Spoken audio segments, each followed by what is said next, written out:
ശ്രീകൃഷ്ണാർപ്പണമസ്തു. എല്ലാവർക്കും നമസ്കാരം. ആത്മാവിന്റെ പ്രയാണം 63 നായന്മാരിലൂടെ വയലാർ നായനാരെ കുറിച്ച് മനസ്സിലാക്കാം. വയലാർ നായനാർ വെള്ളാല ജാതിക്കാരനായിരുന്നു. മൈലാപ്പൂരിലാണ് അദ്ദേഹം താമസിച്ചിരുന്നത്. ഒരു ശിവഭക്തനായിരുന്നു.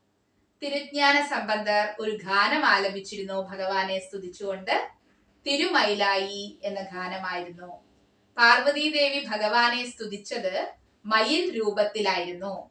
ആ സ്ഥലത്തിന്റെ പേരാണ് തിരുമൈലാപുരി. വയലാർ നായനാർക്കും ആഗ്രഹമുണ്ടാവുകയാണ് ഒരു ക്ഷേത്രം പണിയണമെന്ന്. അതിനുവേണ്ടി അദ്ദേഹം കണ്ടുപിടിച്ച സ്ഥലം ഹൃദയത്തിലായിരുന്നു. ആത്മപ്രകാശത്തിന്റെ വിളക്ക് കൊളുത്തി ആനന്ദത്തിന്റെ വെള്ളത്തിൽ ഭഗവാനെ കുളിപ്പിച്ചു. സ്നേഹത്തിന്റെ അമൃത് കൊണ്ട് ആരാധിച്ചു. അങ്ങനെ അദ്ദേഹം ശിവപാദം പൂകി. ഒരു പരമഭക്തൻ എങ്ങനെ ഉണ്ടാവുമെന്ന് വളരെ വ്യക്തമായി കാണിച്ചു തന്നു വയലാർ നായനാരിലൂടെ. ഭക്തി പലതരത്തിലാണ് എന്നും വ്യക്തമായി കാണിച്ചു തന്നു.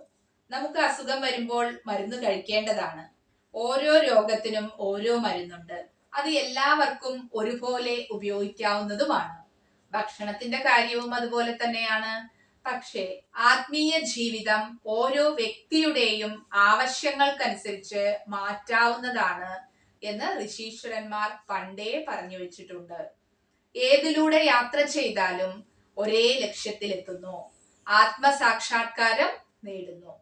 ഒരു വിഗ്രഹാരാധനയോ വഴിപാടോ ഒന്നുമില്ലാതെയും മനസ്സിൽ ക്ഷേത്രം നിർമ്മിച്ച് ഭഗവാന്റെ പരമപദം പ്രാപിക്കാൻ വയലാർ നായനാർക്ക് കഴിഞ്ഞതുപോലെ നമുക്കും തിരഞ്ഞെടുക്കാം നമ്മുടെ ആത്മീയ വഴി ഏതെന്ന്.